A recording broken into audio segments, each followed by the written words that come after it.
in your mind for you and for I. I'm trying to decide from the look in your eyes, yeah. I mean besides, but your feelings inside you. Ladies and gentlemen, episode 20. We out here. You're listening to Inside the RV. This is a podcast about entrepreneurship, work ethic, self-development, and becoming the best version of yourself. You are joined by your two hosts. I'm Jacob Moore. I'm Ryan Ramirez. And together, we are an artist-manager duo out here trying to take over the music industry. You can hear our story in real time. And today, we got a very, very special guest. I'm super hyped. This was a long time coming. We've been talking about it. Today, we got an audio engineer from SoCal. He's got production credits with Trey Samuels, Smoke Perp, Caniel the One, and plenty of others. He is hella committed, and that's why he's on this podcast. That's what I'm stoked to get into. So everybody, please give it up for Don Julio. What's up, y'all? Sir. What's going on, Don Julio? Shit, not much, man. Just chilling. You're on our 20th episode special right now. Yeah. That's dope. Yeah. So it's like a 20th anniversary type thing, right? Yeah, exactly. Okay. For sure. Yeah. No, I'm hyped to have you on, man. Real hyped. And just to kind of get into it, I want to talk a little bit about you, kind of like let the listeners know who the fuck you are and like what your deal is and everything. But I want to start off with just like an icebreaker kind of question. When you were growing up, what did you want to be? Like, did you want to be an astronaut? Did you have something like that? Well, I definitely wanted to be in music. For sure, you know? But I mean, I just didn't know what the fuck I was going to get myself into, you know? Mm-hmm. And I mean, I started making music when I was like 15 and shit. And I would just get on like, you know, beats like... and stuff? No, I would just get like on instrumentals, like, you know, Kanye West shit, like Jesus Walks, fucking... Oh, like rapping? Yeah. Oh, hell yeah, okay. Drive Slow and shit. Like, I would just be writing some shit to it and stuff. And then I would just like kind of like, I would just spit it to people and stuff, see if they fuck with it and stuff. But I mean, I know, you know how it is and shit. All your homies, they be like, yeah, that shit sounds dope and shit. Your homies are always going to gas you up like that. Yeah, they're always going to gas you up and stuff. But I mean, I've always wanted to like, you know, branch out and talk to like people who I didn't know and shit and try to see what I can get like, you know, on feedback with them and shit, you feel me? So like, you know, like from time to time and shit, I kept like developing and stuff. And like 17, I started like producing like my own beats and shit like that. And, you know, it just got me here to where I am now and stuff, you know what I'm saying? So like, you know, it just depends on what kind of like, you know, what kind of bridge you're trying to take at this point, you know? From getting to know a lot of people and shit, you just kind of like develop like a different state of mind and shit. And you just kind of want to, you know, at first I wanted to be like the front man of the scene and shit, but then I realized like, man, like, what if I really don't want to be in the front of the scene and shit? You feel me? I want to be behind the scenes doing all the shit that motherfuckers be doing and shit that they still be getting paid. You feel me? Yeah, that's dope. Yeah. Because I mean, even being in the front, like, it doesn't give you, like, you know, you don't really get paid as much as you think you would and shit. Yeah, you feel me? Like, I hear a lot of stories about rappers and shit who get onto these labels and shit and don't even make like $1,000 for their placements or even any of the songs they be fucking releasing and shit. Most of the time, they're in debt for the rest of their lives because they signed like a $30,000 contract with a fucking label who could easily give them like $1 million, $2 million contract. You feel me? Yeah. Damn, bro. Yeah, it's like that. So what was like your first experience with music? Was it just like freestyling to like type beats on YouTube and shit, or like does it go way back? Like you had an experience like growing up, or I would just like loop like on a tape. Like, you know how like back then we used to have like tape recorders and shit like that. So I would just loop like a certain part of a beat that had no lyrics on it. And then I would just like loop it back and forth and everything. And then I would just write some shit to it. And then, you know, along the line, I met some people who actually just gave me like instrumentals and shit. And I just started writing to those too, you know? Yeah. That's dope. Yeah.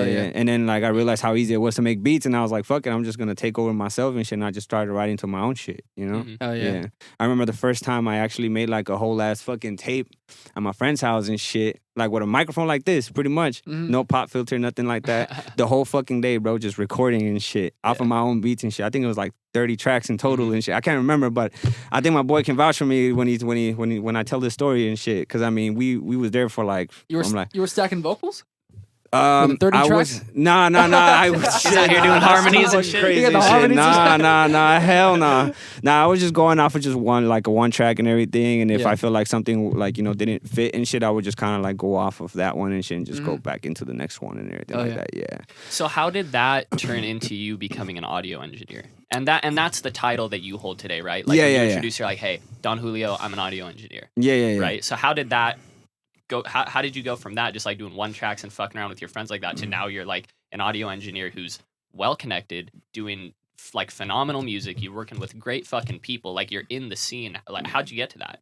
I think it just started with like I don't really know, to be honest, man. It just really happened. It just happened out of nowhere. Mm-hmm. I think it was just like watching a lot of like, you know, mixing like tricks and everything, because I was really trying to like get my music to sound like really, really good too. Yeah. And I was just trying to like, you know, branch out into different things and stuff. So I was trying to like do too many things at once. Yeah. And like, you know, at certain points, you know, you feel like you're doing a good job, and then you go back to it and you're like, oh, fuck, maybe I should have improved somewhere. You feel me? So I just kind of kept going back and forth and stuff. So at that point, I just kind of wanted to stop, like, you know, writing music and focus more on engineering and shit. So I went to school for it for like 6 months and shit. And I mean, it helped, but I mean, it didn't really get me to where I wanted. And so I ended up like working at an internship called the Neighborhood Watch and everything for like about 3 months. And then, I was just there at that studio. Yeah. Which one? The one, it was in, I want to say. Was it on Burbank? Weddington? No, not that one. Burbank? Burbank. Or was it North Hollywood? I don't remember. It was a couple months ago. But basically, what did it look like? I don't know how to explain it. I walked in there. It was like some random guy. Like he was going back and forth to the other location or whatever. I just popped in, but yeah. Okay. It's cool. That's weird. Anyways, I was there. So, Okay. Yeah. Was it a big ass room? It was like semi. It was like Semi whatever. big. Yeah. It's probably the Weddington, if anything. That's still North Hollywood technically, right? Yeah, because I mean they have like 3 like rooms in one location, and then they have 2 rooms in another location up north, like from North Hollywood and shit. So it's like the outskirts of like North Hollywood and stuff. Gotcha. Yeah, and I think they just opened up like 2 more studios and shit. They have like a whole chain, but I mean they're pretty much developing on their own too, you know. Gotcha. Yeah, but I mean I started working there for like a few months and shit. Okay. And then after that, like I ended up, I went to a TDE writing camp for maybe like two days. And the first day I met Canyo. And then that's when, you know, Canyo came up to me and he was like asking me questions, like, what do I do? And I was like, well, I'm a recording engineer and shit, so that's what I'm here for. But it's funny because that day, like the days before, everybody was there. Like Zakari, fucking Reason, fucking God knows who the fuck else, you feel me? I'm pretty sure SZA was there. There's a hell of a lot of people. There's a lot of producers. There's a lot of recording engineers and shit. So people getting a lot of work done, right? The day I come in, it's empty. Empty, bro. That's awesome. It's fucking, no. Well, yeah, it's an awesome story. Yeah. You're like, yeah, I got fucked. It's an I awesome got story. fucked pretty much. Yeah. So like I went in there, nobody was there. I met up with some dude who went to the same school I went to and shit. We chopped it up for a little bit and stuff. We were just hanging out in the room and everything like that. And then Canyo came in with his homie Kiko and shit. And he just like, he had a camera and everything. And he was just talking to like he was talking to my homie and shit. And then and he started talking to me, asking me questions like, what do I do? And he was telling me that he's gonna open up another studio up in downtown LA. And I was like, cool. So you know, he told me to give him my number. He told me to give me his number. Or is it the other way around? I'm sorry. Yeah. So basically he asked for my number. He asked for my number and I forgot to give it to him. And like, you know, I just followed him on Instagram and shit. Yeah. And I ended up just like, you know, just liking a few pictures and everything, just commenting a few things and everything like that.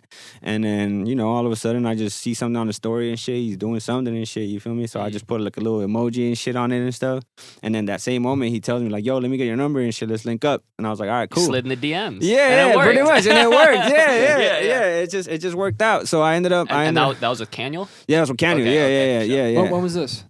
That was in March. Oh, this year? Yeah, it was this year. Oh, yeah. shit, okay. That was like basically we had the TDE camp in February, and then like a month later, like, you know, I hit him up and he told me that he was about to open up a spot, and like 2 weeks later he hits me up telling me that, you know, he's finally got a spot. So I pulled up. Wow, that's crazy. You know, the first day he tells me, I pulled up and I was like, yeah, I'm gonna pull up like tonight and shit. Yeah. And he just introduced me to his area and shit, to his little spot and everything. It was like in a warehouse. It was like a trap house in terms and shit. Cause like, you know, it's like a little, like you go upstairs and shit.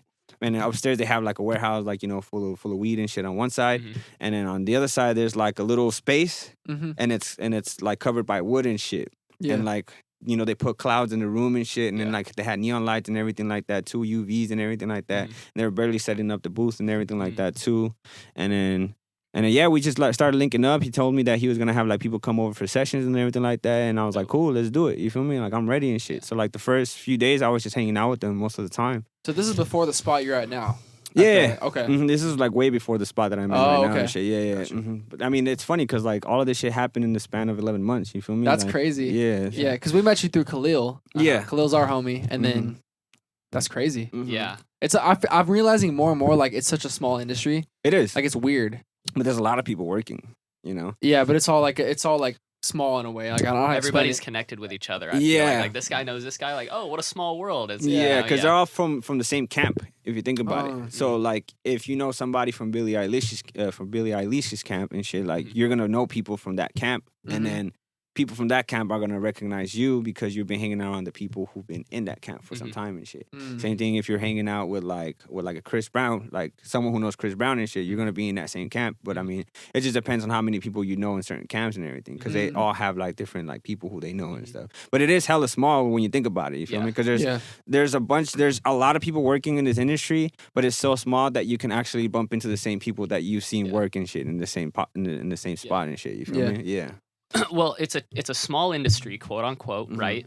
But everybody wants to be in it. There's thousands of people. Everybody wants to be in music. Everyone thinks music is so sexy. Everyone wants to be a rock star, wants to be a rap star and pop star and do all this shit. And you know, now that like Ryan and I are like getting more into the industry and all this stuff and meeting you and meeting all these people, it's like, yeah, it's a small industry and everything. And that has only made me realize that, you know, those who are really fucking committed and really, really driven to succeed, those are going to be the people that succeed. Yeah. It's not for the faint of heart. This isn't really an industry where you could kind of half-ass it and bullshit your way through it. It's like, you know, because, and like I said, I was going to say it on air. So for everybody listening, the first time I met Julio, we pulled up to, and is that your spot? That was my spot, yeah. Okay, so we pull up to Julio's spot, which is where we were going to do a scene, and we did do a scene for Ryan's music video. Yeah. And Khalil's like, yeah, fam, Julio might be sleeping in here, so if he does, just like, it's cool, all right? And I was like, okay, for sure. He opens the door, and you're on like this fucking like little fucking pull-out mattress or whatever, like knocked out on the floor. Yeah, man. And you like put the covers over yourself, and you're like, what's up, man, Julio? Yeah. and you were like, yeah, I had to work, like I was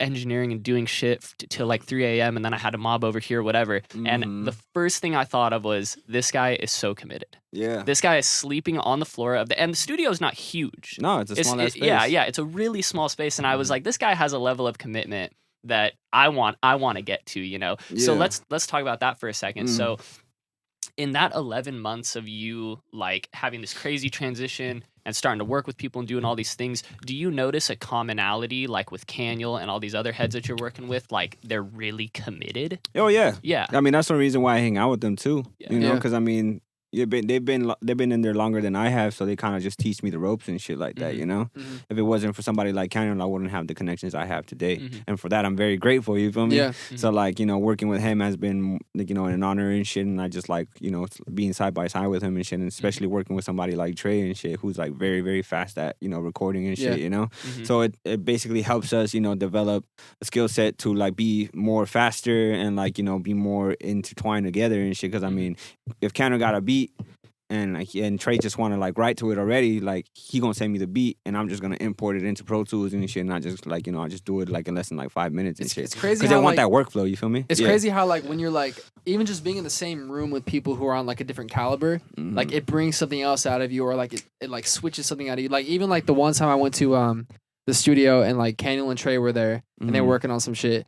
Like I went home and I was like, wow, I thought I was doing good. I'm not. Like there's a whole nother level. Yeah. And I'm sure there's other levels like aside from them too, above them. So it's like inspiring when you get in the room with people who are better than you, to like, it makes you want to improve faster and get fast and like all those things. So it's really cool. And that's exactly what happened to me. I was barely trying to like pick up on my pace and shit, and you know, just because of Canyon that was always on my head and shit. He just kept telling me like, yo, like, you know, lower this shit down. Like, oh, no, wait, that sounds cool, but can you do this instead? And I'm like, all right, for sure. I'll give it a try and everything. And that was when I was barely learning still, you feel me? I was still trying to, like, get a hang of, like, trying to figure things out and everything, you know? Yeah. And as soon as I started, like, picking up on it, like, little by little, I just started practicing on certain techniques and shit that a lot of people, you know, that, you know, might have trouble with and stuff. And, like, even when they tell me about how I do it, I just really just tell them and shit, because I feel like you shouldn't even be hiding any of your techniques anyways, because, I mean, who knows? Maybe they might use it better than you. And that's better too, because even some of the youngins and shit out here, they know more than we do. You feel me? Yeah. Yeah. Because I mean, like, it's better to learn from everybody instead of just being a grown ass man, not learning from anybody at all, thinking that you know it all. I noticed the more you drop the ego, the better, like, the better shit turns out for you. Yeah. And like the more you learn and the more you grow and the faster you meet better people and all that shit. So it's like, I feel like that ego is like, we talk about this like every episode. Yeah. Like that ego is like the killer of like everything, in my opinion. So It really is. Yeah, It really is. you got to be willing to learn and willing to sit down and have someone tell you like, hey man, you can improve, and you can't take it personally. Nah. You know what I'm saying? It's just one of those things. It's like if you want to get better at your craft, if you want to progress in this field or whatever, and especially in music, man, like you got to be so open to that stuff. And so real quick, just to touch on this. So who is Kaniel for the listeners? And do you work closely with him? Pretty closely? Yeah. He's like one of my best friends that I know so far and shit. You feel me? So like, Kanye was just like a producer and stuff who's just been like making beats since like he was like 10 years old and shit. Yeah. And so you know the fact that he's been doing it for such a long time just kind of puts me in a situation where like, damn, I gotta get better. You know? Yeah. Yeah. So did you ever have a time, whether you were working with Kaniel or anybody else, maybe in those 11 months or just in your whole journey, was there a time where you went home one night and you were like, I gotta step it up? Yep. Every day. That's every day. really? Yeah, that's every awesome. day. Yeah. That's literally every day. I get home and I'm just like, man, I could have done better. You feel me? Like, I don't want to just like stay here and then just like keep the same fucking momentum and shit. I got to try something new. Every single time I get into like in the computer and shit, I got to try something new. This is the reason why I have an artillery of fucking, you know, of effects that I use and shit. Because I mean, if you have a hell of a lot of plugins and you don't know what the fuck to do with them, like a lot of people are just going to be like, yo, like you got all of this shit, like what's going on? You feel me? Like it's for looks or what? Yeah, exactly. You know, but I mean, the reason why I usually have a bunch of plugins is because I'm not the only one running sessions in there and shit. So like when other people want to like pull up to the studio and shit and they want to run sessions, I always try to have like, you know, Pro Tools, FL Studio, Logic, you know, all of that shit just to make sure they're like, you know, they're ready to record and stuff with whatever they're comfortable with. But also I have to have like an artillery of plugins because, you know, maybe they might use something that they're already used to and I might not have it. You know what I'm saying? So like, you know, it could kind of like, you know, Mess up the vibe. Yeah, it could mess up a vibe because they're gonna be like, damn, bro, they don't have my plugins and shit. You feel me? Because they pull up their template and shit and they think their template is fire and shit like that. You know what I'm saying? Which is cool, you know, like you can have your own template and shit, but at the end of the day, like, you know, it's not really about the template. It's about the way you hear things and shit. You feel me? It's all about the feeling of the way you kind of like, you know, you're tracking shit. You feel me? Because even if you have a lot of plugins, you don't know what the fuck the source is gonna sound like. Sometimes the source might not sound as great, but your template is gonna make everything sound fire. You feel me? And I get that all the time. And it's cool that you want to use your template and shit, but in reality, do you really want to send this to a mixing engineer and like get scolded by that same motherfucker? You feel me? Yeah. Would you agree that it's not the gear or the hardware, it's the person who uses the gear or the hardware that makes it dope? Yeah. Because I feel like there's like big producers and big mix engineers who even use like stock plugins, but they sound like phenomenal. Yeah. So it's like your ear, right? Yeah, because sometimes the source, like, it's basically the source mostly. The source has to be like, you know, it has to sound as good as it can get. If you're only working with like a microphone and an interface, that's okay. But I mean, if you can get that to sound amazing, you're gonna get everything sounding so much better in the mix. You feel me? Because I mean, most of the time people just think like just adding a plugin is gonna add extra color to your fucking, you know, to your mix, which is true. But at the same time, like, do you really want to like use a lot of processing power when you're recording? You know what I'm saying? Like, you don't really want to be doing that because that can cause a lot of like, you know, a lot of crashing on Pro Tools or even any DAW that you're using and shit. You feel me? And sometimes, you know, you might not even get the best out of it because then once you have all of those plugins and a mixing engineer strips it naked, he's gonna get upset. You feel me? Regardless of the situation, I'm pretty sure like there's a lot of mixing engineers who can do it. You feel me? But at the same time, you really want your source to sound amazing. Yeah, I feel before you start like getting into mixing shit. The raw. You know? The raw's gotta be as best as possible. And I've gotten scolded for that many, many times. That's why I never use like more than 2 plugins at once, you know? Because I mean, I see a lot of like engineers, like they be using like 3 to 4 plugins and shit, which is cool, you know what I'm saying? But I mean, not for me, bro. Like, I'd rather just use like a whole channel strip and like a multi-band compressor and I'm good to go. You're talking about like coming into like while recording? Yeah, that's okay, it. okay. Yeah. And even so, like, when I'm recording, like, I'm just, I'm like making like small changes where like, you know, the artist can't hear it. You feel me? Because even when the artist is recording, I'm still moving shit around and, you know, you want to make sure you get the best quality out of it when you're recording as well, you know? But also, you got to keep in mind, that your levels are always gonna be good and shit when you're recording as well, you know. So like even if you're running like a vocal really hot and shit, and you're like peaking at like -1 like decibels and shit, for all the nerds out there and shit, you feel me? You just kind of have to kind of keep in mind and shit, like, you know, it might not sound good, you feel me? Like the compressor might be hitting nice as shit, but at the same time, like, you know, when you start like, you know, taking out all those plugins and shit, it's not gonna sound nice. You feel me? Yeah. Just keep that in mind and shit, because I mean, a lot of motherfuckers make that mistake all the time. You know? Yeah. There is so much to audio production and audio engineering, and there's so much nuance and all these little things. And I've like barely scratched the surface, like working on records with my band and stuff that Ryan's showed me and all these things. And you know, with such a complex role that you have. And let's talk about this in the scheme of like anybody, like aside from audio engineers, you know, like what I think your answer could apply to anybody. What do you do when you have a day when you pull up to the studio and you're like, I'm not into this, man. Like I'm having a bad day. I feel like shit. I don't feel like tracking someone. I would rather do anything but work right now. Exactly. What do you tell yourself? Like, what do you do? Because you have to have that high level of commitment. Right. So like, what would you tell the listeners right now? You know, people who like pull up to their job that's as complex as yours and they feel like fucking shit. What do you tell yourself that day?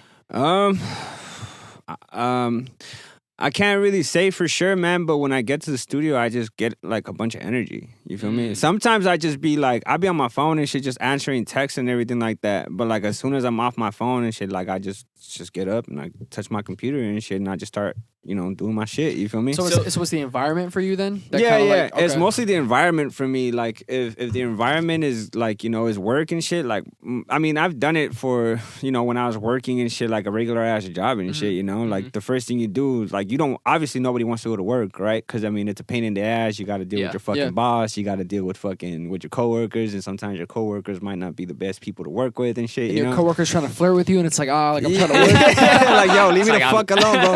Hey, you know what though? That's happened to me a few times though. You feel me? Like I just, you know, it just really never really like. I mean back then, like, you know, when I was younger too, like I always like used to get like hella fucking like older women and shit trying to hit on me and shit, and it wasn't fun, bro. Like, cause they would like literally try to tie me up and shit. There was a moment in my time where like I ended in a up sexual way. Yeah, literally, like there was one of my coworkers and shit ended up taking me to the fucking well, I used to work at a restaurant, right? So like one of my coworkers ended up taking me to fucking to the back of the restaurant and shit, where they have like the freezer and everything like that. And she just grabbed me by my fucking shirt and she ended up kissing me and shit. And like she ended up leaving me a hickey and everything. That and, whore. like, yeah, you know what I'm saying? That sucks, it bro. was cool. That I mean, sucks. not really, but I mean at the same time, like I was just like, fuck it, bro. Like it happened and shit. And after that, she kind of just fell in love, and I was like, nah, I ain't really trying to do that. You feel me? Like you trying to like lock me in way too fucking young. You feel me? I ain't really trying to do that at all. You feel me? It's a good problem to have. But in reality, like, you know, like for me, like when it comes to like going to a workspace and shit, it's just, you know, get ready to work, bro. Yeah. That's it. So do you feel like your commitment level is kind of related to how much you love what you do? Like you love being an audio engineer, right? Yeah, of like course. that, you're passionate about it, obviously. So it's like one thing that Ryan and I try to tell the listeners is like, you got to go in on what you love, because no matter how hard you work at something, if you don't fucking like it, you're never going to pull it 100% out of you and give it your all. But if there's something you love, even on your worst days, you'll bring it out of you and you'll go hard. And like what you just said, you're like, when I asked that question, you were just kind of like a bad day. What's a bad day? Yeah, I don't really have bad days. So like what I'm getting from you is like your commitment level is very closely related to how much you love what you do. So I think that's even more important for everybody listening. Like you really gotta love what you do. And we were talking before the podcast how you said, you know, you were working at a restaurant for like so long and you were talking to certain people and you're like, but this is what I want to do, you know, and you did it. You went out there and you're doing it now. I'm doing it now, yeah. Yeah, it's like... I mean, you got to think about this too. A lot of people who work, you know, in any workspace and shit, they kind of have like a certain mindset and stuff, you know. So when you talk about a mindset where like it's going to help you grow, a lot of people just kind of start doubting you and shit. They ask you questions like, do you really want to do this? Like, you have to start from the ground up. You got to get connected, yada, yada, yada. I'm like, yeah, like, I mean... I'm glad you're asking me these questions because that worries me too. You feel me? Like, what's gonna happen when, you know, when shit hits the fan and like I'm here and then what? I don't know anybody. So what do you do then? Like, do you just fucking sit there and cry like a little bitch and shit, or do you really just get out there and really start talking to motherfuckers? You feel And the me? way I see it too is like time's gonna pass anyways. So like you're gonna become 50 anyway. So it's like why not spend that time doing like what you wanted to do? You're still gonna become 50. Yeah. You know what I'm saying? So it's like I don't know. It's better than being on the couch. You know what I'm saying? Yeah, playing video games all day. Have you had to sacrifice a lot of shit to pursue music? Yeah, I did. I've sacrificed, you know, going to school and stuff and everything like that. I didn't, you know, I sacrificed, you know, a lot of relationships and shit like that too. You know, I was in the crew myself and everything, but you know, it wasn't what I was looking for and shit. So I was just kind of like, I was just done with it, you know. And I mean, and you know, I'd rather like put myself in a situation where I'm just gonna like improve instead of just like sit there and then just wait for something to happen and shit. Because if you're just gonna be there just waiting for somebody to fucking blow up and then you're gonna be the next one up just because the homie said so, it don't mean that you're really the next up. You feel me? I was gonna say like me and Jacob, that's like the main thing we talk on this podcast too. Like you can't wait for opportunities. Like the most successful people are the people who went out and like consistently took massive action, like towards what they wanted, and then like it wasn't that they got lucky, but they were just like they were prepared for the opportunity when it came. Like their skills added up to that moment. That's exactly what happened. And it made sense. You know what I'm saying? So that's exactly what happened. I feel like people like the music industry is so like smoke and mirrors to like a lot of people who are getting started with it that it's like, oh, like if I just meet the right person, I could just sit back. I just get discovered. If someone just discover me. If I just sit, and I say this because I was like this, so like people would think like, oh, like if I just sit back and you know just kind of chill and stuff like that, I'll meet the right person, I'll get discovered, I'm talented, and it'll happen for me. But it's like they don't think about, well, when it happens for you, how are you going to keep up with it? Because everyone who goes viral too early, in my opinion, they kind of fall off because they didn't build the skills ahead of time and those hours of like dedication and commitment when they weren't popping. To like really be able to follow up and become a lifelong artist like for the rest of their life. Yep. And like they just had one good year, and it's like now they're scrambling and they're in a bad deal. They're in debt, and now they're figuring out how to get back up. But the person who was grinding their ass off and wasn't getting discovered that whole time built those skills up to like really be able to launch their whole career as a career and not just like a 1 year pop off, you know? Right. Yeah. So that's like what we're big on. Like that's what we kind of would talk about and everything. Yeah. And I mean, it took me like about 4 years to kind of just get to where I am today. And even those 4 years, I feel like I wasn't even improving. You feel me? Because there was one thing after another. You know what I'm saying? It was either fucking, you know, the way the shit was being recorded, like I was mentioning before, or, you know, sometimes you're just like overusing plugins and shit, and that might not even, you know, that you didn't even need to use to begin with and shit. Yeah. And, you know, like, and, you know, just meeting like other engineers just kind of helped me along the way. You know, watching a lot of Pensado's place, like interviews and shit just kind of helped me and stuff. Meeting somebody like Sas Miyagi kind of helped me a lot more and shit because he took me under his wing. He taught me everything I needed to know about like keeping everything consistent and shit when it came to like natural compression and shit, you know? That's awesome. So like now, like, so like now when I record and shit, like, he don't be telling me nothing no more because he knows I got it.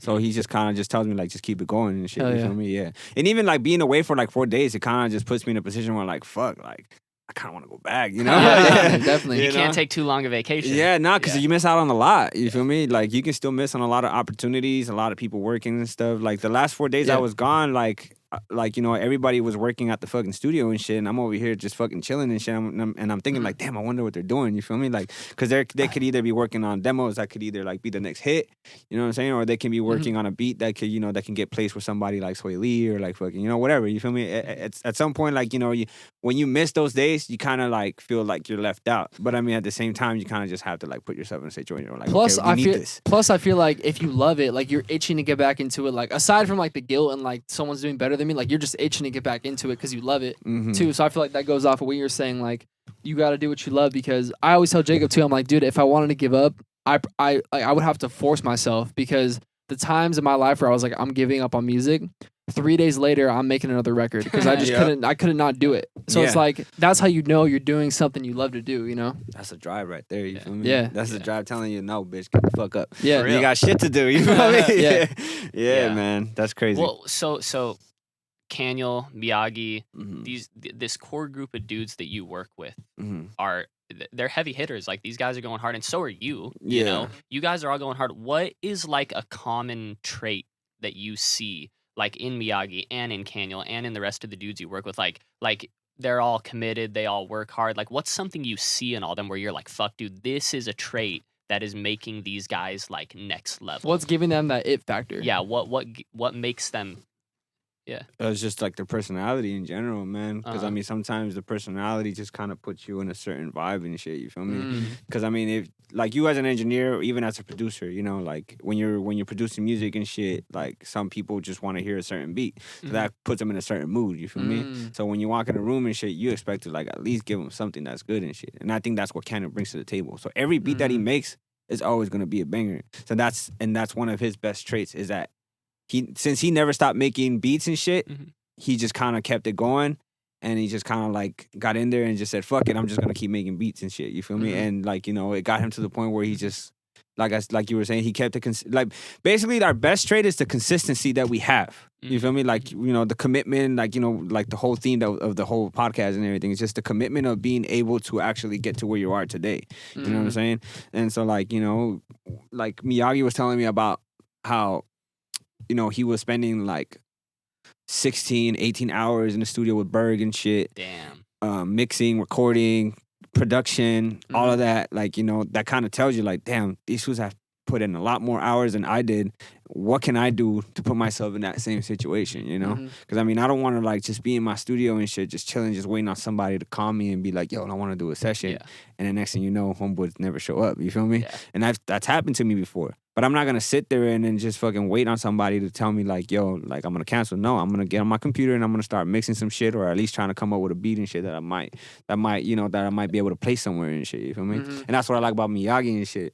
Like Miyagi, like, tells me like, if you're not doing anything, just try something new. Because sometimes even if you look at YouTube videos, you can learn something new off of it. You feel me? Then you try it out for yourself, and if you like it, you keep it, or if not, then just, try to find something else as you're going and stuff. Because I mean, you got to find a way to kind of like to make yourself unique to everybody else, because anybody can be a recording engineer, anybody can be a mixing engineer, but what makes you stand out of the rest of them? You feel me? Yeah. And I think that's what we have, like me and Miyagi and Kanye, like we stand out because we work so hard to get here, and we're not gonna let anybody like put us down because they're saying they got bigger plaques, and like that's cool. Yeah. But it doesn't mean that I can't crush you either. You feel me? You know what I'm saying? Like, so like, it really don't matter at the end of the day. Like, if you want bragging rights, that's cool. But I mean, what's a bragging right if it's just like, if it's just bragging? Yeah. Who cares about bragging at this point? Like when somebody tells me like, yeah, I work with woo, yeah, yada yada, and I'm like, that's cool. You know what I'm saying? Like that's cool. You feel me? Like I noticed tight. I noticed a common thing in the music industry is like dropping names or like talking a lot. And I noticed the people who talk the most, they probably are putting up a front. Yeah. And the people who are the most quiet are the ones who like are low key, the ones you got to watch out for. Yeah. Sometimes the quietest person in the room is the best person you want to keep your best interest on. You feel me? Because I mean, who knows who they know? You feel me? And even if they know somebody, it don't really matter. Because I mean, I'd rather just have a conversation with somebody like that than somebody who's been saying, yeah, I know this guy, I know this guy, I know this guy. I do this for you, and this for you, and this for you. Yeah, and I'm like, okay, bro, like you can do this for me, but how? Like, do you want me to like how do you want me to like put my whole life's work into what you're doing? And will you follow through, or are you gonna flake on me? Are you gonna flake on me? And that's happened to me before too. I've had a lot of people who always told me like, yeah, man, I'm gonna put you on and shit. You know what I'm saying? Like you're one of the greatest rappers or like the greatest fucking engineer I've ever met and shit. Like I'm gonna put you in a room with fucking woo, and I'm gonna put you in a room with this guy, and I'm like, okay, cool. Yeah. Let me know I'm ready. You feel me? That's all I say. Because I mean, even if I'm not ready, I'm still gonna be ready. You feel me? Yeah. I mean, like nobody's gonna like. I'm not gonna. No. I don't even want to get into it because that's gonna make me mad. You feel me? At this point, I want you to throw this shit.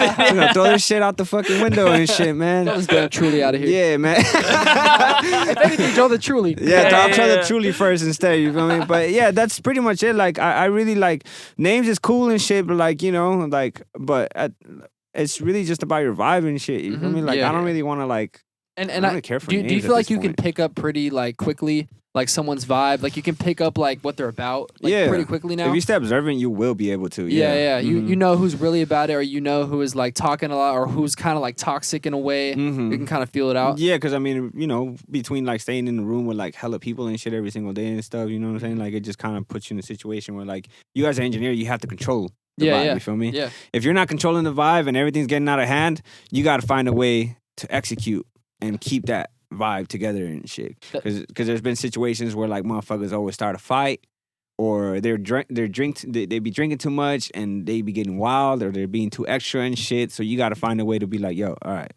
my boy's recording. You got to find a way to chill the fuck down, or you got to get out. Damn, that's an interesting skill too. I feel like what you said, mixed engineers have to have. Like you got to control the room. You gotta be a leader. Yeah, you got, well, technically, yeah, but also, you got to keep in mind, sometimes a lot of artists don't really have a lot of respect for like engineers and shit. So they kind of just be like, what the fuck? Who the fuck is you? And I'm like, oh, you, like, so you got to find a way where you make yourself valuable. You feel me? Because you got to bring value into what you do. And motherfuckers don't fuck with you because you're just a fucking engineer and shit. That's cool. But at the same time, you got to just bring a certain value into what you're doing. Because I mean, anybody can record, yes, but if you value yourself as a person that can actually get the job done and execute it properly, you gotta let them know, like, hey, bro, like, I don't fuck around. If you want to sit here and tell me what to do, that's fine, but do not fucking don't fuck with me. That's pretty much it. You feel me? Well, let me Don't fuck ask with you me this like too. Do you feel like the artists that do respect the engineers are the ones who end up going a little farther because they're more humble and they kind of are more likable as a person in general, and like the ones who are kind of like you're just an engineer that. are the ones who kind of stay like at that mid level? Like, do you feel like that's kind of the case? It could be, but it just really Varies? depends on the person. Yeah, Okay. it really just depends on the person. Because even sometimes, like the artists who don't really care for engineers. I mean, sometimes the engineers get further than the motherfuckers who do give a fuck about the engineer. Yeah. You feel me? Yeah, you know what I'm saying. Sometimes the engineer who gets too comfortable with somebody who's cool with them don't really want to do the job that much no more. You feel me? So they get too comfortable and shit. So they just be like, I'll do it when I can. You know what I'm saying? Like. So you got to have like a balance between both, where you can actually work with somebody who's going to push you, and at the same time be able to keep that consistency with you. You feel me? Because if you're not keeping up with with an artist who wants to work fast, he gonna kick you the fuck out. And that's what I mean. Like you got to bring a certain value into yourself to be able to like have the engineer, or to be able to have the artist like fuck with you like that. And I mean, I've had a situation like that where like, I mean, it's every time. I come into a room and shit. I actually, this happened not too long ago and shit. I'm not gonna talk about who the artist was, but I went to Westlake and then I got called into a session and everything, and it was just kind of like a meet and greet and shit. But they still wanted me to record them and shit. You feel me? So I talked to the A&R and stuff, and he got me intertwined with the artists and shit. And so we started making music together. And the engineer who was with them before wasn't really fucking with the artist, and the artist wasn't really fucking with the engineer, And as soon as I got to the room and shit, they were telling me, "All right, you gonna set up?" I was like, "Yeah, fuck it, 5 minutes, just setting shit up and everything. All right, I'm ready." And I'm like, "Oh yeah, can you do this? Can you do that?" I was like, "Fuck it, I got it." And then it took me like 2 hours for him to say, "Yeah, bro, I fuck with this guy." You know what I'm saying? Like, "Yeah, bro, Nice. bring him back." But he was a dick. Like, he was a dick. He kept pushing me. You feel me? So he kept tapping me on the shoulder and everything. And I hate when motherfuckers tap me on the shoulder. That's cool.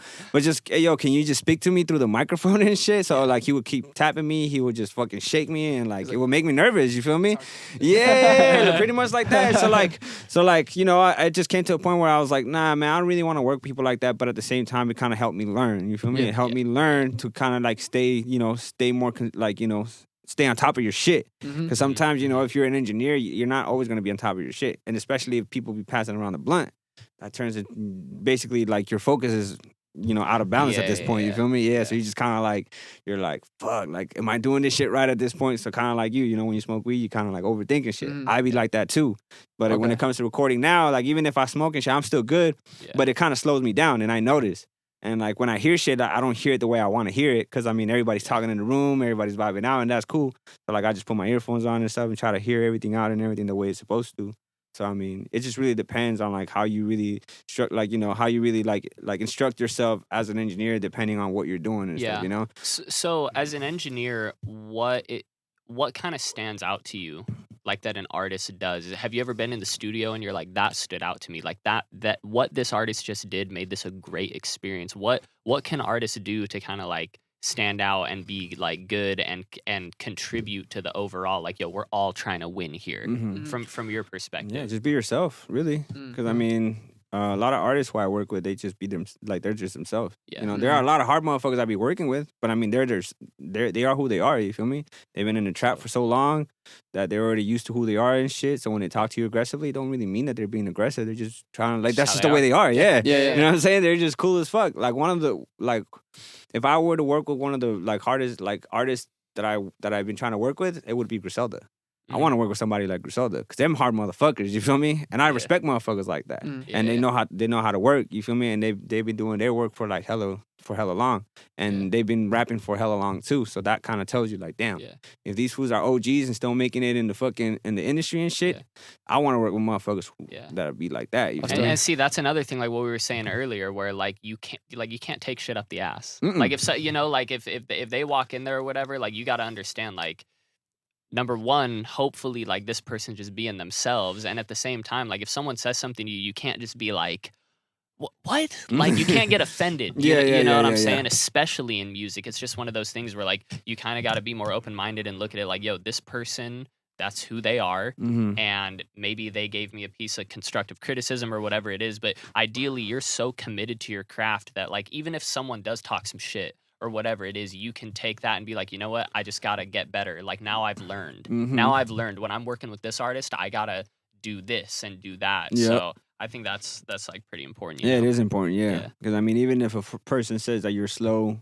or even as an artist, if you're slow and shit, and an engineer is telling you like, yo, pick up the pace, that kind of just has to put you in a position where you're like, fuck, like, am I really doing this shit right? Or are these motherfuckers like out of my league and shit? You feel me? Yeah. So it just kind of puts you kind of just have to think about all of that shit, because I mean, you know, you don't really want to, you know, go into a room and shit and somebody expects you to be fast right away and shit, you know?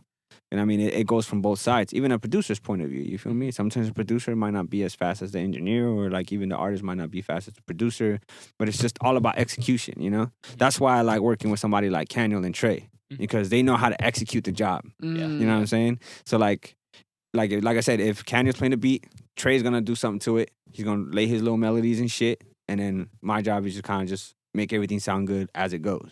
All professionals. Yeah, we're all professionals. Like we all know what the fuck we're doing. You feel me? Yeah. So when you're in a room with somebody who says, "Yeah, bro, I'm the best fucking artist and shit. I'm gonna do my thing and everything," and then their shit sounds like trash, I'm be like, yeah, it's gonna take me some time to be doing this shit. You feel me? It's like, just give me a moment. I'm just gonna fucking give me like 10 minutes and shit. I'll try to make it sound as good as I can. After that, I'm gonna let you listen to it. If you like it, cool. If you don't, then we'll go back to it and shit. You feel me?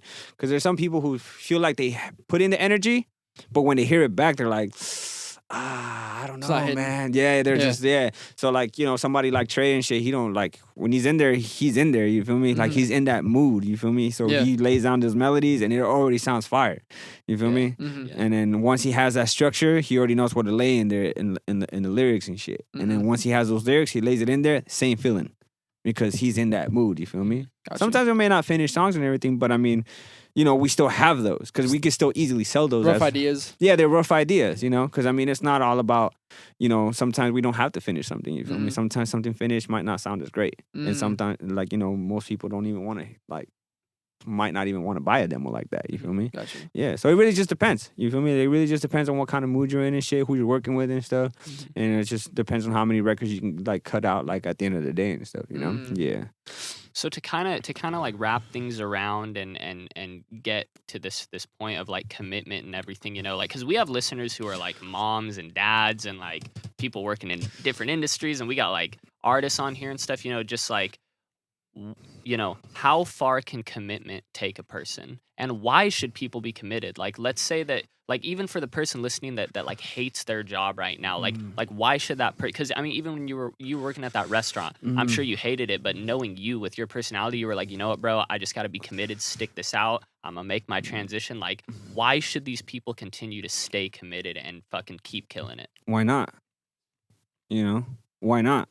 Like, why the fuck do you keep questioning yourself? Just do it. Like, why just dip your toes in? Like, jump in. why Like, not? kinda what you're saying, right? Exactly. Yeah, Yeah, yeah, why not? Yeah. Like, what are you gonna lose at this point? You feel Yeah. me? If you lose something, that's okay. Because I mean, that's just a mistake you made. You just got to get back on the horse and just deliver it. You feel me? Yeah. Just do what you got to do. You feel me? Like some people just might not have that same drive that a lot of us do and stuff. But I mean, it's up to us to kind of inspire them to let them know, like, hey, bro, like, like nobody cares about your feelings right now. Get your shit together. If you don't really like this business, then maybe it's not for you. Yeah. But at the same time, if you really want to do it, bro, like get out your feelings and start thinking about the business side of things, because most of the time, a lot of people mix feelings with work. Yeah. And that's not right. You feel me? And I've had, Wow. that's happened to me before too. You feel me? And, like I've managed a producer. It happened with the same thing. You feel me? Shit got in between and stuff. And like, it just didn't feel right. It left a bad taste in my mouth and stuff. You feel me? And like, it just didn't really feel like, it didn't really feel right to me. But at the same time, I still kept my profession and shit. I told both parties, I was like, yo, get your shit together, and then I'm gonna tell this dude over here, like, I'm not gonna work for you no more because you're obviously in your feelings, and I really don't want to put myself in a situation where I'm gonna keep working with you, and then you're not fucking with that same person and shit. You feel me? So I'd rather not put both of those together and shit. So Would you agree with this? People will not take you serious. People will never take you serious until you take yourself serious. That's a fact. Yeah, I feel like that ties in with the commitment. Yeah. You know? Yeah, it definitely ties in with that. And also, like I said, personalities, it does matter and shit. Because, I mean, if you are taking shit personal in a business that is really cutthroat, it's not really for you, bro.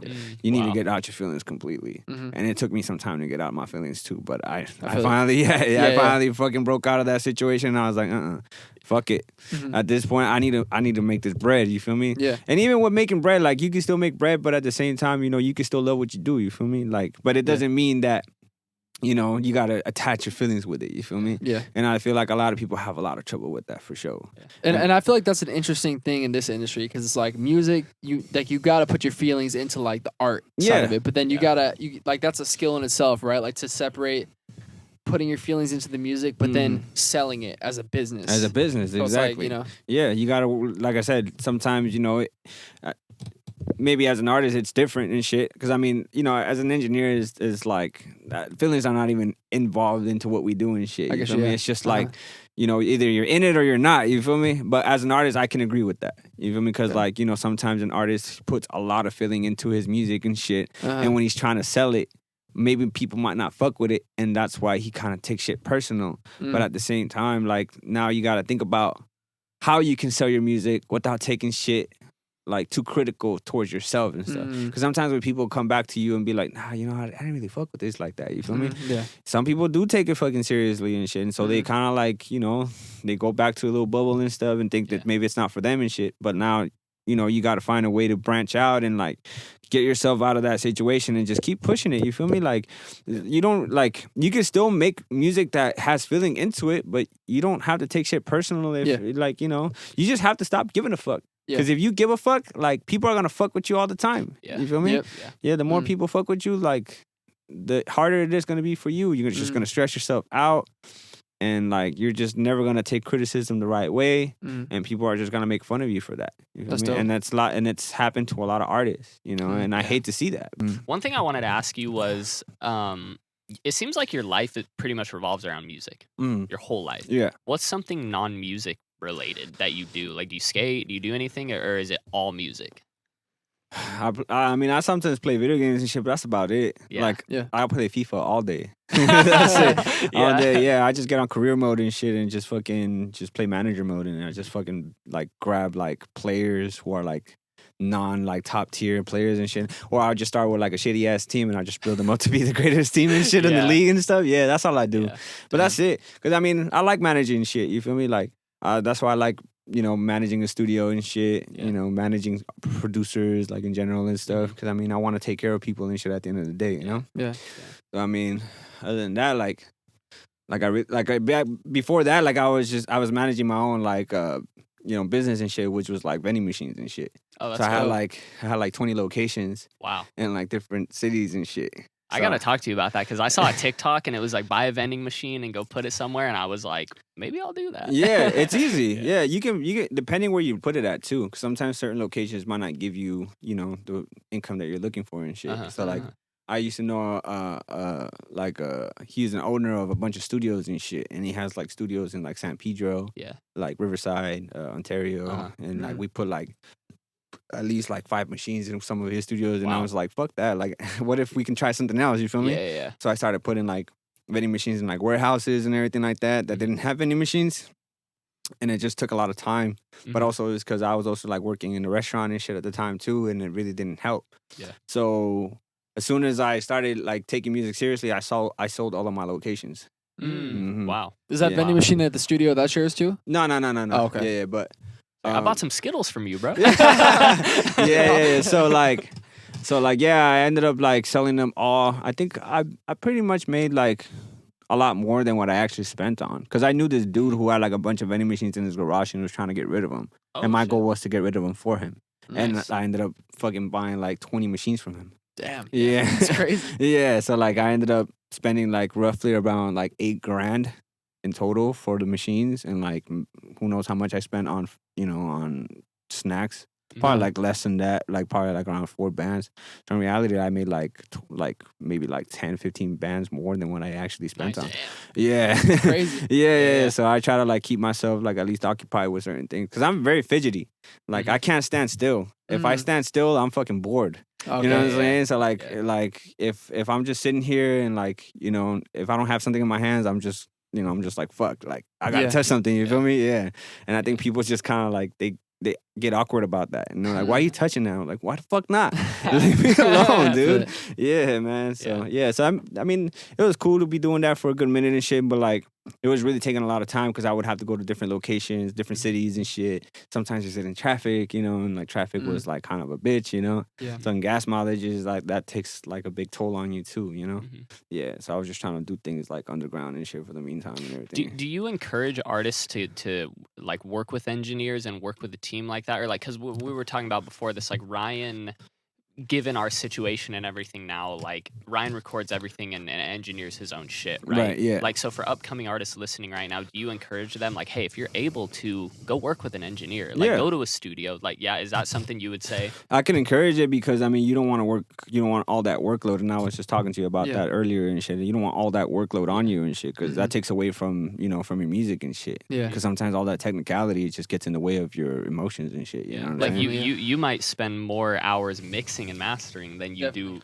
tracking and actually writing the music, right? Like, yeah, it does take a lot of time and shit. But I mean, everything that I've heard so far sounds pretty solid and shit, which is pretty good. You feel me? Considering that you're an up and coming like artist and everything like that, you want to make sure that everything sounds good for your people and shit that be listening to your music and shit like that.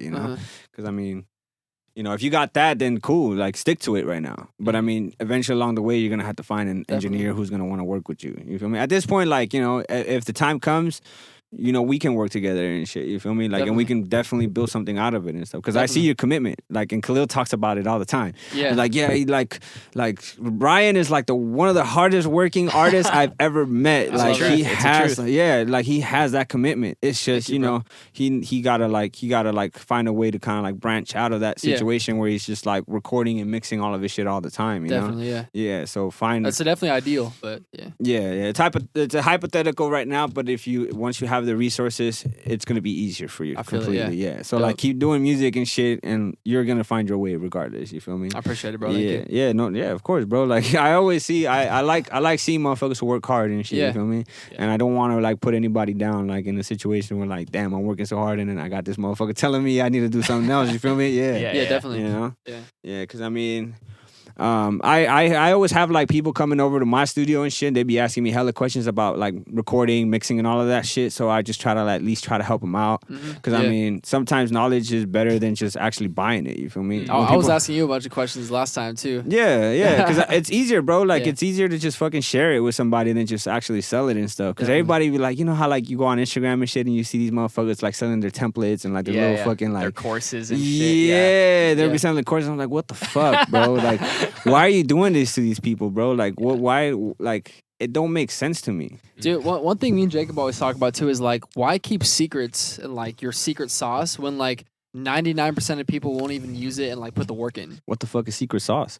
You know what I'm saying? Like there's no such thing. Yeah. I just think that people try to like put value into it. And that's what I mean, like, you know, when it comes to putting value to yourself as an engineer. Yeah. But at the same time, if you're trying to sell something that a lot of people might not have, it's really not worth to sell that. You feel me? You're just basically just fucking like taking money from people who might not even know what they're doing at this point. You feel me? And that's why they say like, yeah, I can make it sound like Chris Brown, or I can make it sound like Tory Lanez, yada yada yada. That's cool, but there's no way. Yeah. You gotta have the same vocal chain. You have to have the same microphone, the same hardware. Same vocal cords. Yeah, the same vocal cords. Up. Yeah, but I mean, even so, like, you still can't sound like a Tory Lanez or like a Chris Brown. You kind of just have to figure out how you can make you sound like you. You feel me? Yeah, because like maybe some plugins don't even like might not help the way you sound. You feel me?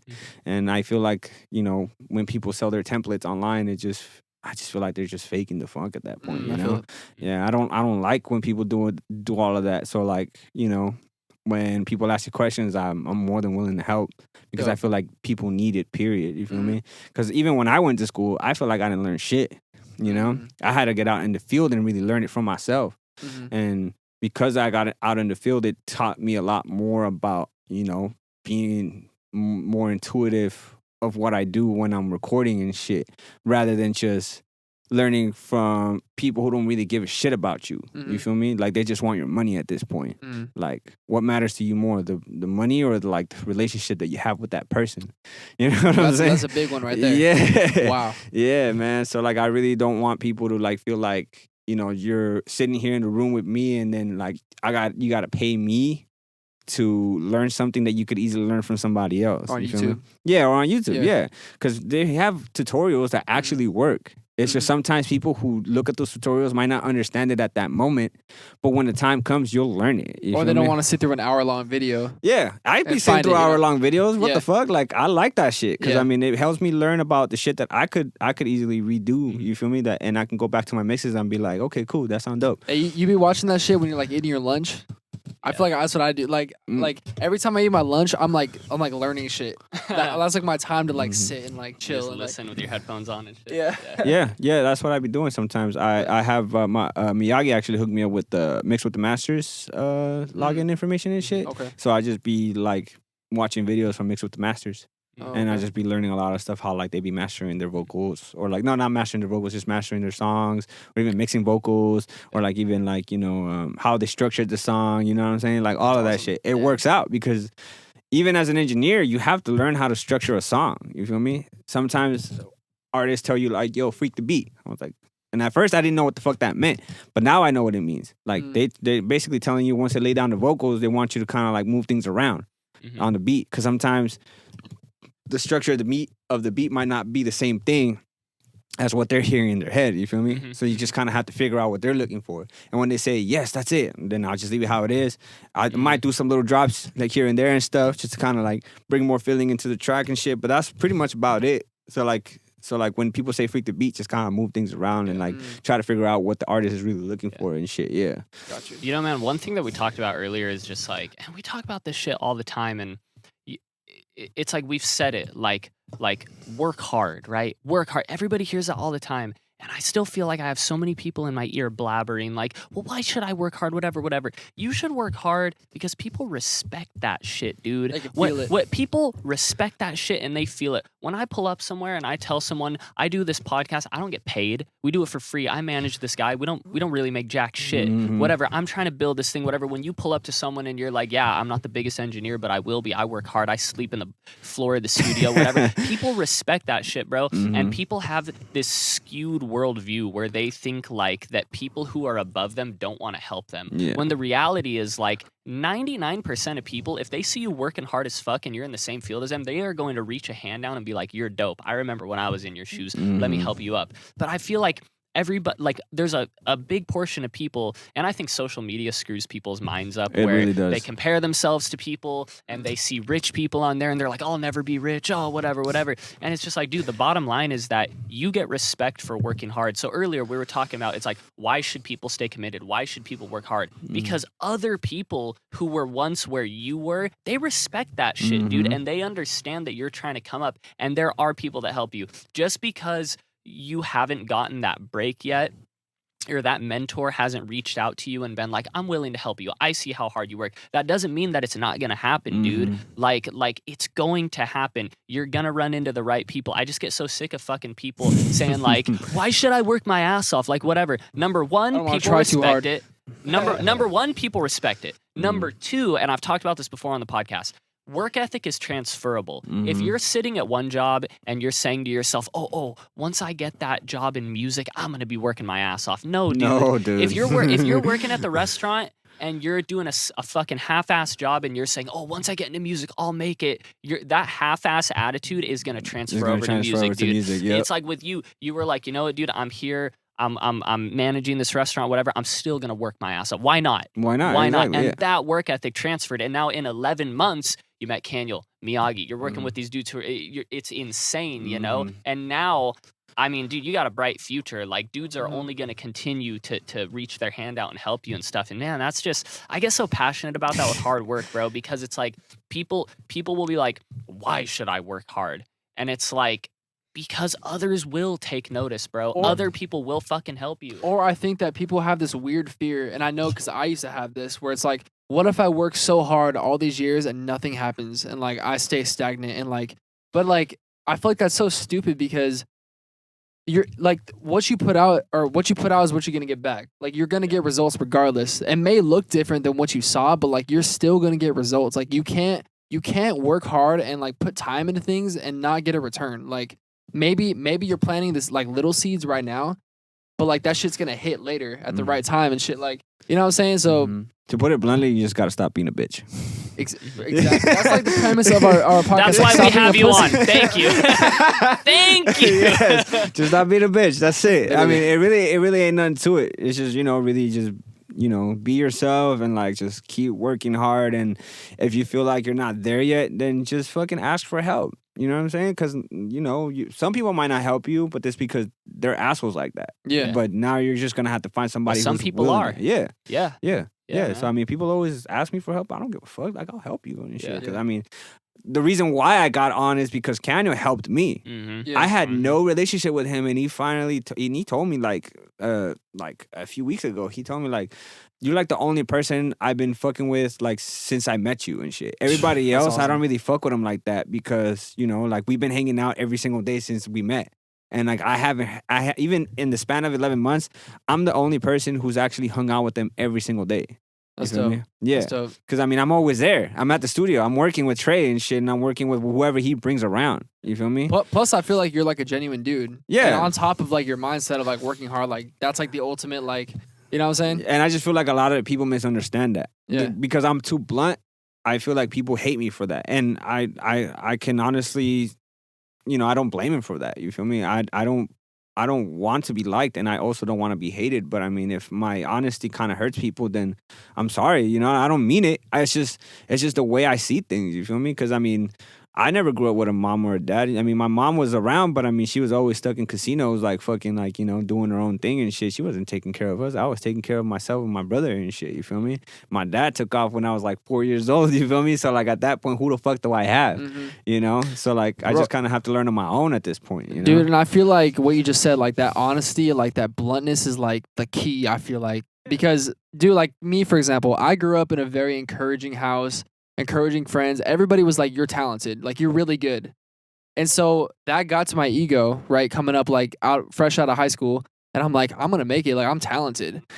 But then it took like two guys, like mentors of mine who were like, dude, you are so behind. Like look at this guy on this level. Like you got to step your shit up. Like, and I had to break out of that ego and be like, okay, yes, maybe I have like a little talent or whatever, but like this game takes like like so much more than that. And so I feel like that bluntness and that being honest, like that honesty is like, it sucks in the moment. It stings to hear it, but that's the real shit. And it only stings because it's the truth.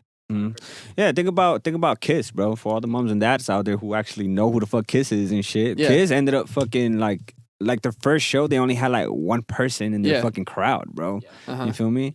For many years, they didn't even have that kind of fan base. And even back then, like you didn't have podcasts, you didn't have the internet, you feel me? So it was really hard for you to come up. a few years came by and these motherfuckers are one of the biggest fucking rock stars in this industry, end of their generation. Yeah. You feel me? They got put on the Hall of Fame of Rock. You feel me? Yeah, on the Rock Hall of Fame and shit. You feel me? Yeah. So that kind of tells you, like, you know, their grind is not the same as our grind, but at the same time, they grinded harder than we did because that's how they got on. Same thing, you know, and they got made fun of from the clothing they were wearing. Hell yeah, they did, bro. Same shit with Molly Crew, bro. Yeah, You feel me? yeah, Molly bro. Crew got hella made fun of because of the fucking shit they were wearing. Yeah. A lot of the fucking metalheads were not fucking with them because they were dressed like fags. And I'm like, bro, like, it doesn't matter what they're dressed like. They're trying to prove a fucking point. You feel me? They're trying to do something. They're trying to do something different. You feel me? And if it's not different, think about this. Think about David Bowie. You feel me? David Bowie did not dress the way he was dressed back in the 70s and shit. But because he met certain people who actually told him, like, yo, if you're gonna improve, you gotta dress different and shit. Because people are gonna people might not like it at first, but that's how you're ahead of your game. You feel me? If people don't fuck with you at first, that means you're ahead of yourself. You feel me? That means you're ahead of everybody else. Because then later on they're gonna be like, oh, you know what? It's not so bad. You feel me? Everything they're doing sounds dope. Same shit happened to fucking Queen. Nobody fucked with Queen because the song was Bohemian Rhapsody was too fucking long. Yeah, they want to play that shit. Yeah. Yeah, nobody wanted to play it on the radio because they're like, what the fuck is this? You feel me? But like, you know, among the time and shit, it just grew and it grew and it grew and it just got better and like people truly understood what the whole music theory of the whole song was. You feel me? You know what I'm saying? So like artists like that, they get misunderstood and so they get put behind and shit. But at the same time, it's the only reason why people hate is because they know they're ahead of themselves. But I also think a common misconception is like, you know, you get an upcoming artist who's like, oh, I'm different. I'm just gonna put it out and like I'm different, so like I'm gonna make sure it works. But it's like, okay, yes, you could be different with it, but you gotta make sure it's still competitive. Yeah. Like that's the honesty right there too. You know what I'm saying? Like you can't just put out something random and be like, this is who I am, and then like, but it's not competitive with like other shit. Like Bohemian Rhapsody, yes, it was like really weird and different, but like that shit was like fucking like amazing. Yeah. Like so it's like it was It's a good. great record. It was good. It's Motherfuckers not, just didn't understand it. it wasn't You feel me? yeah, it wasn't just so unique to where it's like I feel like people use the word unique as like an excuse to be like to cover up for it not being good. You know what I mean? It's kind of a weird thing, but Yeah, but like I think now, like since the attention span is a lot shorter than it was before, I think people don't really care about that as much as they do now. That's true You too. feel me? Yeah. So like, you know, that's why people like listening to music like hella quick and then just move on to the next track. You know, which is cool. Like I like that too because sometimes you want to just keep it going and shit. Yeah. The faster the better and shit. Because now I get over the song. Yeah. But sometimes you want to listen to songs like those that actually kind of like make you think about shit. You feel me? It just really depends on the listener at the end of the day too. You feel me? That's what's dope about music today is like I feel like the way I kind of look at the music industry is okay, over the past 20, 30 years there was a small pool of huge artists, like huge artists. Now there's a bigger pool and there's tons of like pretty big like okay like relatively like poppin' artists. Like what I mean by that is everybody can find something that they like. It's super niche down. Like if you like electro pop indie whatever you can find like a little pool of artists that do that, and like all these little artists who never like 20 years ago never would have had the opportunity to pop off, like Spotify, streaming services, the internet, now they can have their own little fan base. So like Ryan, this is a huge conversation. Like we don't have to get into it, but like Ryan and I were talking about like, is there ever going to be another huge like Michael Jackson? Like we were saying that maybe Justin Bieber was the last of like the true like pop stars who like popped off. You know? What about Chris Brown? well, he was earlier too. Yeah. He was a little earlier, but I don't know. I just feel like it's a cool thing that there's like an artist for everybody now. Oh yeah. And you know That's what a I'm saying? fact. Yeah. Well, I think what he was getting at was like, will there be another artist to where there's so much mystique and like smoke and mirrors Like behind him, like a superstar, Michael superstar. Jackson, where it's like he's like untouchable. Yeah. You know what I'm saying? Like, because I feel like social media is like it makes everybody so accessible. Yeah. Yeah. I think that was where you're going with it, right? Kinda, yeah. I didn't want to, because, dude, we're gonna talk Yeah. for like an Like, hour yeah. about that. You know? So you're talking about somebody who can go worldwide, right? Yeah. Yeah. just- I mean, well, what about Adele? Like, you got to Okay, think yeah. about her too. You feel me? Yeah, Like, that's true. yeah, That's she's like true. super pop. You feel me? Yeah, Like, yeah. she might not be I guess Drake, untouchable. too, in a way. Drake is Drake for sure. fucking Yeah. like phenomenally pop. You feel me? Yeah, but I definitely. mean, he does shit that kind of sticks to you. You feel me? Yeah. So I mean, it really depends on what you really listen. Like I guess Billie Eilish is like on her way there too. Yeah. Because I mean, Yeah. at the Yeah, end of for the day, sure. like it's all about your taste in music and shit. Yeah. A lot of people still listen to fucking classic '80s music and shit. You know? Yeah. Yeah, I still listen to classic '80s music. I fuck with that shit all the time, yo. Like, but I mean, it's because I like it so much. It doesn't mean that I'm gonna study it. You feel me? Like Mhm. there are certain songs in the '80s that weren't recorded like they are today. Yeah. So it's not gonna sound the same as they are gonna sound today because we have a certain standard of music Mhm. the way we record it now. You feel me? Mhm. So back then, we didn't have like technology that we have today. You Yeah, feel me? yeah. So everything's gonna be harder to fucking track back then. Like Yeah. back then, you would just fucking have a whole ass board. And everything had to be linked into the board, and they used tape machines to fucking record everything, bro. So think about the technology that you used to have back then and how harder it was to record music compared to today. Yeah. You feel me? Yeah. Yeah. So that's why everything sounds so much cleaner now. But I mean, because it was around the time where technology was still being built, it was still great music. You feel me? It's just harder for people to understand it now because we're in a new generation. And most people, and I mean, music has to move on eventually. If we stuck to the same shit all the time, it would just get boring. Yeah. And us as people, we have to evolve, Yeah. And it goes for everybody, even as artists, management, like producers, like engineers, like we have to learn to evolve because we are human, you feel me? Like we have to learn to evolve and adapt to certain areas and ecosystems and even atmospheres in general. Yeah. It's the same shit, right? Yeah. It's the same shit. But you don't understand what I mean? Yeah. We have to learn to adapt because let's say this, you go to a different galaxy, like maybe the air quality is not going to be the same. You're going to have to adapt to that air quality. If you go to a different country, it's going to be the same shit. You're going to have to abide certain rules and laws and shit that people might not agree with in the U.S. But I mean, you have to adapt to them because you don't want to go to jail and shit for certain shit that you do in U.S. in the U.S. and shit that you would normally do in fucking in the U.K. or wherever the fuck you go. You feel me? Certain rules are different and shit. You have to learn to adapt. Yeah. I mean, that's how we evolve as people. You feel me? So Mhm. I mean, the more we evolve, the better we get as the better we become as people and shit. Because I mean, we learn from each other, and then we every time we make a mistake, we learn from that. And that's the way I learned. Like I don't usually apply shit because I want to see what other people are doing wrong before I try to apply it myself and see what I can do to kind of like approach that situation. You feel me? So like when it came to mixing, like I would learn out of other people and see what they did wrong. Because, I mean, I used to have a mentor, right? And he would always fuck shit up for me for no reason. Like, literally, he would just tell me, like, yo, how do you troubleshoot this? Like, fuck, I don't know. And then, like, he would just tell me, like, you have an hour to figure it out. And I'm like, all right, cool.